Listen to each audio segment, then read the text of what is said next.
Usai lawatan ke Tiongkok, Presiden Amerika Serikat Donald Trump mengklaim Presiden Xi Jinping setuju dengannya bahwa Iran tidak boleh memiliki senjata nuklir dan Selat Hormuz harus dibuka kembali. Trump kembali menolak proposal Iran dan menginginkan Teheran menghentikan program nuklir selama 20 tahun.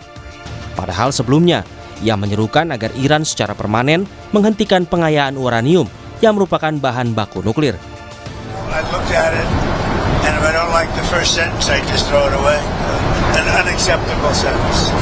Because they're fully agreed, no nuclear, and if they have any nuclear of any form, I don't read the rest of them. 20 years is enough, but the level of guarantee from them is not enough. In other words, it's got to be a real 20 years, not a big one. Merespons berbagai manuver Trump, Iran menyatakan persoalan utama saat ini adalah kepercayaan. Iran tidak dapat mempercayai Amerika dan proses negosiasi terkendala oleh pesan-pesan yang saling bertentangan dari Amerika Serikat. ما یک بار انجام شده مدعیان که کاملا نابود کردن ولی الان دوباره حرف از حمله به تأسیسات میزنن این سخنان متضاد واقعا نشون دهنده عمق سردرگمی آمریکایی‌ها هست نسبت به اهداف اونها در این جنگ. Hingga kini jalur diplomatik masih buntu. Meskipun ada mediasi yang hingga kini diupayakan Pakistan, perundingan damai seringkali mandek. Kedua belah pihak bertahan dengan tuntutan masing-masing yang saling bertolak belakang.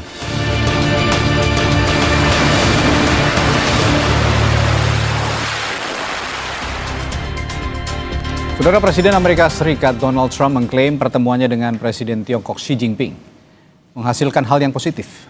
Keduanya sepakat bahwa Iran tidak boleh punya nuklir dan Selat Hormuz harus dibuka. Kita akan bahas hal ini bersama Guru Besar Hukum Internasional Universitas Indonesia, Profesor Hikmahanto Juwana, dan dosen Ilmu Politik Universitas Udayana Evata Filomeno Borromeo Duarte. Selamat malam, Prof. Hik dan Mas Evata. Selamat malam. Ya. Selamat malam. Baik, saya ke Prof. Hik dulu. Ini masalah nuklir ini kan jadi terus bahan cercaan juga dari Amerika Serikat untuk Iran. Saya bertanya dari perspektif hukum internasional saja, Prof. Hik. Kalau pengaruh kesepakatan ini terhadap Non-Proliferation Treaty, NPT ya, dan JCPOA, Iran Nuclear Deal yang sebelumnya ada, bagaimana pengaruhnya sejauh ini dan apakah ini memperkuat atau justru melemahkan kerangka hukum non-proliferasi nuklir itu tadi? Jadi di sini kalau saya melihat ya kecerdikan dari Presiden Xi Jinping lah. Kenapa saya katakan kecerdikan? Karena sebenarnya klaim dari Trump itu sesuatu yang given karena negara-negara yang ikut dalam NPT, Non-Proliferation Treaty, termasuk Iran, itu memang dilarang untuk memiliki senjata nuklir. Karena berdasarkan NPT itu hanya ada 5 negara, yaitu Cina, Amerika, Rusia, Inggris, dan Prancis. Ya, kalau lainnya tidak boleh. Nah, Iran kan juga sejak awal sudah mengatakan bahwa dia tidak akan mengembangkan senjata nuklir. Ya, jadi itu sudah dalam posisi katakanlah mereka sepakati sebenarnya, dan itu yang Menlu sebagai mediator itu jadi selalu Menlu ini itu yang mengatakan bahwa sebenarnya deal antara Amerika dengan Iran itu sudah sebentar lagi sebentar lagi selesai gitu ya, karena Iran sudah mengatakan bahwa dia tidak akan mengembangkan senjata nuklir. Bahkan sudah ada fatwa dari Ali Khamenei yang mengatakan bahwa memang Iran itu akan haram hukumnya untuk mengembangkan senjata nuklir. Nah, cuman permasalahannya sekarang ini, kenapa saya katakan cerdik ini? Karena Cina tentu akan mengatakan kepada Iran, kalau senjata nuklir untuk tujuan damai, itu boleh. Dan menurut NPT memang boleh. Tapi kan Trump mengatakan tadi di pesawat, mengatakan bahwa untuk semua kegiatan nuklir maupun untuk militer maupun untuk damai itu tidak diperbolehkan sampai 20 tahun ke depan. Itu yang dikatakan Trump. Tapi ini kan belum yang disetujui oleh Xi Jinping. Yang kedua adalah berkaitan dengan pengayaan uranium. Karena Trump punya concern, sekarang ini sudah ada 400 kilo yang sudah diperkaya, mungkin sebelum tahun 2002. yang sekarang ini disimpan oleh Iran. Nah, Trump tidak percaya. Nah, sementara Iran juga tidak percaya kalau misalnya 400 kilo itu harus diserahkan ke Amerika Serikat. Meskipun Rusia sudah mengatakan kami bersedia untuk menerima. Nah, di sini mungkin Cina akan mengatakan, sudah, saya saja sebagai pihak yang akan menyimpan 400 kilo. Karena apa? Bagi Cina, karena punya ketergantungan terhadap Iran dalam kaitan dengan minyak, maka dari pihak Cina tentu akan willing, bersedia untuk menyimpan, dan itu yang membuat Iran itu tenang. Karena apa? Kalau misalnya dia menyerahkan ke Amerika, dia katakan, saya nggak percaya, karena kalau saya sudah serahkan, tiba-tiba saya diserang oleh Amerika Serikat seperti apa? Ya, nah di sini, meskipun kesepakatan di balik layar juga ya, Prof ya. Ya, ini sebenarnya tidak yang disampaikan secara publik gitu ya, tetapi ini sebenarnya understanding yang menurut saya Trump salah paham terhadap Xi Jinping, dan sementara Xi Jinping dia sangat cerdik untuk memanfaatkan Trump, seolah-olah Trump itu sudah keluar sebagai pemenang. Lagi-lagi Trump itu selalu mengatakan seperti itu kan terhadap Iran, dia sudah mampu untuk menghilangkan angkatan perang dan lain sebagainya. Tapi nyatanya kan tidak. Nah, Xi Jinping juga ingin menyampaikan kepada dunia, boleh Trump mengatakan bahwa kita ini seolah-olah Cina sudah kita buat sepakat bahwa Iran tidak boleh punya senjata nuklir, Selat Hormuz harus dibuka. Tapi Xi Jinping mengatakan bahwa tunggu dulu, yang seperti apa yang sebenarnya akan dilakukan. Jadi itu kecerdikan dari Presiden Xi Jinping. Ya, kecerdikan Presiden Xi Jinping, tapi dimaknai akhirnya jadi gagal paham ya oleh Presiden Donald Trump. Nah, dari perspektif politik internasional juga, saya tanya ke Mas Evata. Kalau memang kita nggak tahu ya isi otaknya Trump ini kalau menerima diskusi ataupun masukan dari sesama pemimpin negara. Tapi yang Anda baca, setidaknya kita coba baca perspektif politik internasional Amerika Serikat dalam konteks negosiasi yang masih terganjal masalah nuklir sejauh ini. Bagaimana mencari titik temu soal masalah nuklir ini antara Amerika Serikat dan Iran, Mas Evata? Baik. Pertama, bahwa terlihat ada konsensus ya mutlak anti nuklir dari Amerika Serikat dan juga Cina. Terlepas dari perbedaan isu geopolitik dan juga blok mereka, Amerika dan juga Tiongkok ya memiliki satu kesepahaman absolut ya terkait dengan bahwa Iran ke depan tidak boleh memiliki senjata nuklir sama sekali. Akan tetapi cara penyampaiannya berbeda begitu. Ada perbedaan ketajaman dalam rilis mereka ya. Kalau Donald Trump bermain dengan sangat belak-belakan, sedangkan kalau dari pihak Cina itu begitu sangat hati-hati, dan ini disebabkan karena sebelum pertemuan dari Amerika dan juga Cina, kebetulan ada delegasi dari Iran yang bertemu langsung di Cina begitu. Maka ini merupakan strategi untuk menjaga muka dari Teheran itu sendiri, dan kita juga melihat bahwa ternyata Cina juga melalui Kementerian Luar Negeri mereka, Wang Yi, waktu itu sempat ke Pakistan gitu untuk menyampaikan beberapa hal. Jadi ke depan tampaknya terkait dengan komitmen zero pasokan senjata itu juga akan nanti dipenuhi oleh Cina. Nah, ini tidak terlepas karena sebenarnya Amerika merasa bahwa kami sudah mempersiapkan secara matang terkait dengan pengiriman senjata sekitar 14 miliar US dollar kepada Taiwan. Nah, maka sebenarnya ini ada kunci-kuncian dari kedua belah pihak. Amerika mengatakan bahwa kami siap untuk melakukan agresi kapanpun dengan Taiwan, dengan negara-negara sekitar, ya misalkan Korea Selatan, ya, dan juga dengan Jepang yang sudah latihan militer, dan juga kita siap untuk mencekik ekonomi Cina yang kita tahu bahwa ada latihan yang sangat masif ya di wilayah ASEAN. Nah, ini dia. Ini menjadi tanda bahwa kedua belah pihak sebenarnya berada dalam posisi yang sangat tegang, akan tetapi berada pada kesepahaman yang sama. Kesepahamannya itu di mana? Saat di mana ternyata Iran malah memainkan strategi toolbot mereka ya, toolbotnya mereka gitu. Nah, strategi ini ternyata kalau dihitung lama-lama akan merugikan Cina juga. Meskipun sekarang beberapa data mengatakan bahwa kapal Cina legang kangkung ya, bebas saja untuk berlayar. Ke depan dengan mereka sudah melakukan pertemuan dengan Amerika, bisa saja Iran nanti tidak percaya dengan Cina lagi gitu. Karena kesepakatan bahwa nanti ke depan tidak boleh ada senjata pemusnah massa yang dimiliki oleh Iran, meskipun Iran belum memilikinya. Kan tetapi pengayaan ini sudah dianggap bagian dari titik utama yang harus dinegosiasikan. Kalau tidak, Amerika tidak akan pernah mundur, dan Israel juga sama, berada pada stance politik yang cukup tegas di sana. Saya melihat demikian. Baik. Kembali ke pemahaman Donald Trump yang gagal paham tadi kata Prof Hik ya. Prof, saya ingin tetap coba minta kita bahas dalam konteks hukum internasional. Dalam konteks hukum, seberapa kuat sebenarnya klaim Donald Trump ini bahwa pertemuan ini menghasilkan hal positif katanya antara kedua belah pihak? Apakah ada mekanisme verifikasi atau follow up yang jelas antara kedua belah pihak secara hukum misalnya, meskipun memang sulit dipegang juga omongannya dari Donald Trump ini, Prof? Baik, jadi sebelum menjawab itu ya, sebenarnya Trump itu datang ke Cina dengan harapan dia bisa menekuk kedaulatan dari Cina. Mengikuti kehendak dari Amerika Serikat, ya. Memang ada masalah perdagangan, kemudian juga ada masalah digital, begitu ya. Tetapi juga ada masalah yang berkaitan dengan geopolitik. Masalah geopolitik ini ada dua hal yang penting, tadi sudah disampaikan, berkaitan dengan senjata nuklir, dan yang kedua adalah pembukaan Selat Hormuz, ya.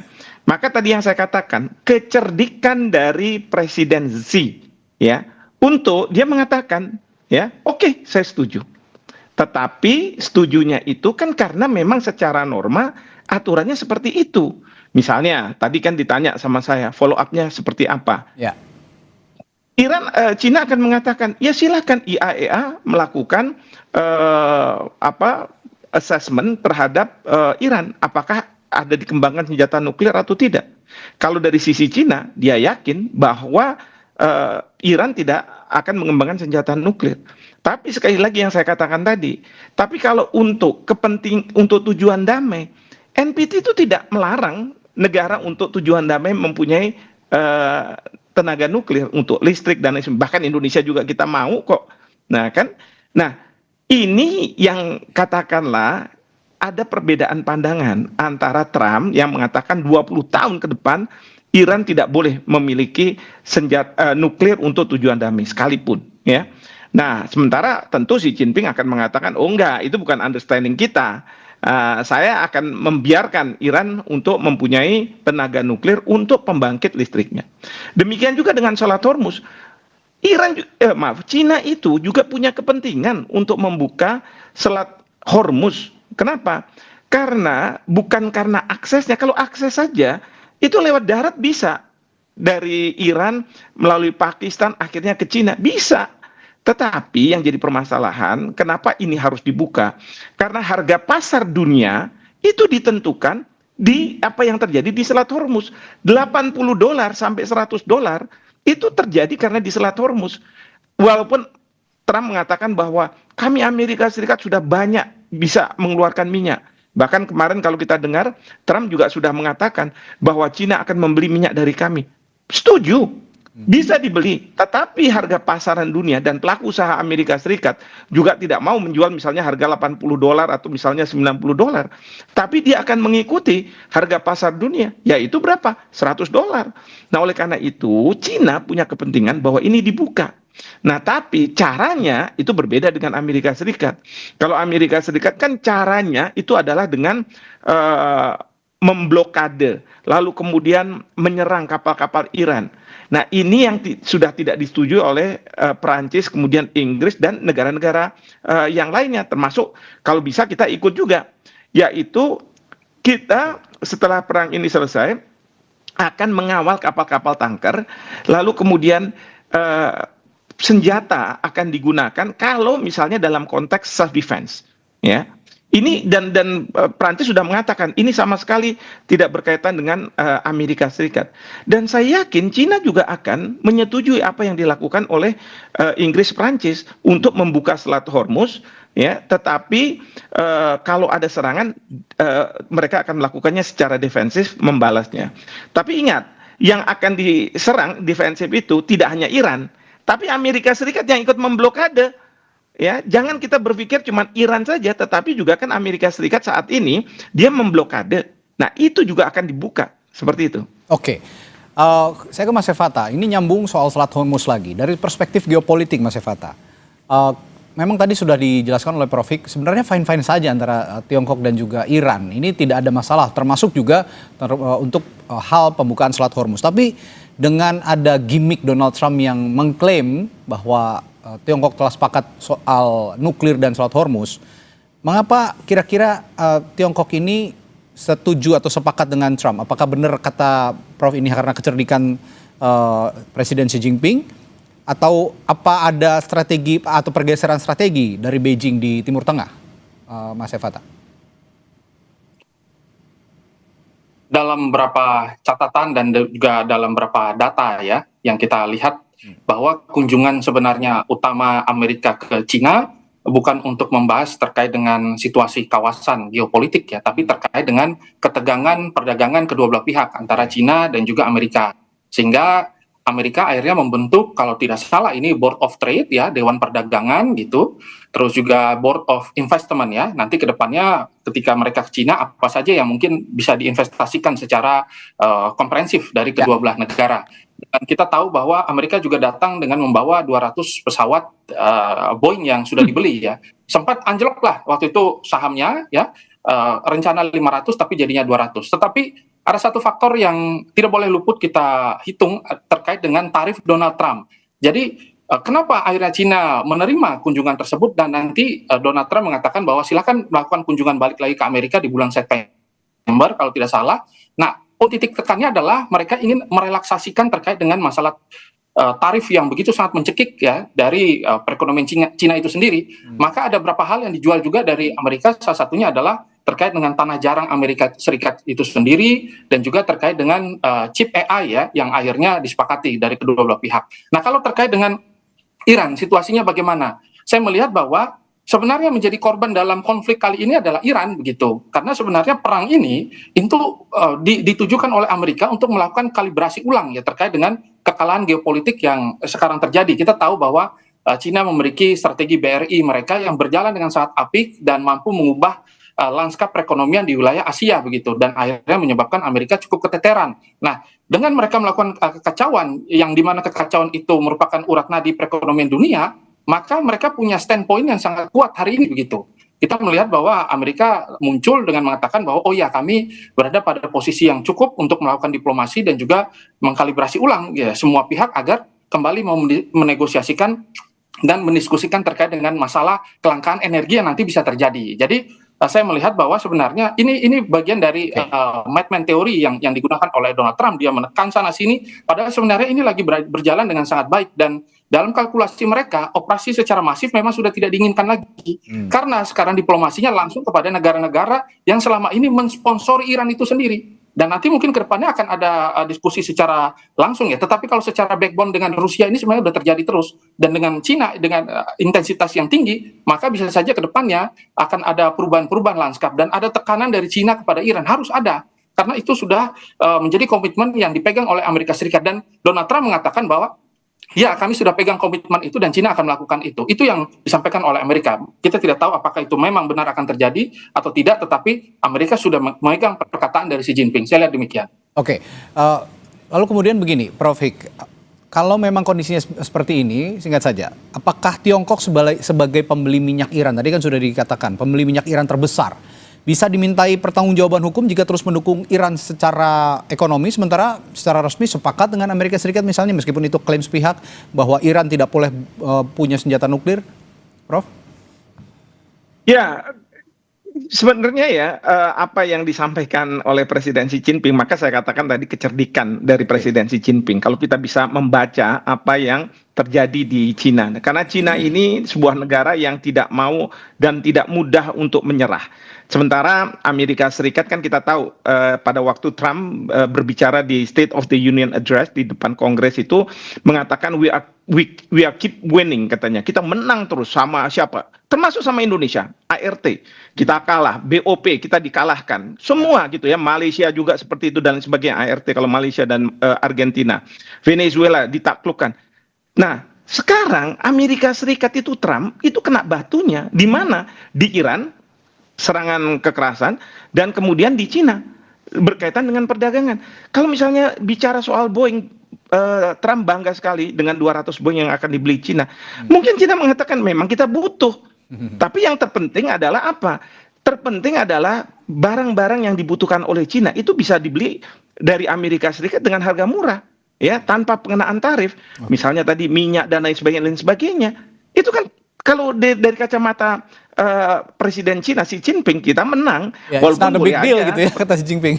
It's not a big deal. Yeah. Kayak Iran juga dibilang bahwa dia kalah terus. Tapi Iran tetap bisa nutup Selat Hormuz. Ya.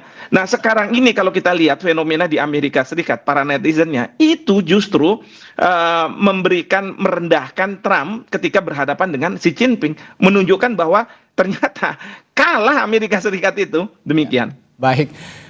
Pandangan-pandangan yang menarik dari Profesor Hikmahanto Juwana, Guru Besar Hukum Internasional UI, dan juga terima kasih perspektif yang juga sangat menarik dari Mas Evata Filomeno Berumi Duarte, dosen ilmu politik Universitas Udayana. Terima kasih sekali lagi telah hadir di Sapa Indonesia Malam. Kita jumpa lain waktu. Selamat malam, sampai jumpa Prof dan Mas Evata. Selamat malam. Saudara, jelang puncak haji, persiapan terus dimatangkan untuk kenyamanan ibadah Jumaah. Pantauan langsung dari Arab Saudi kami hadirkan setelah jeda Sapa Indonesia Malam.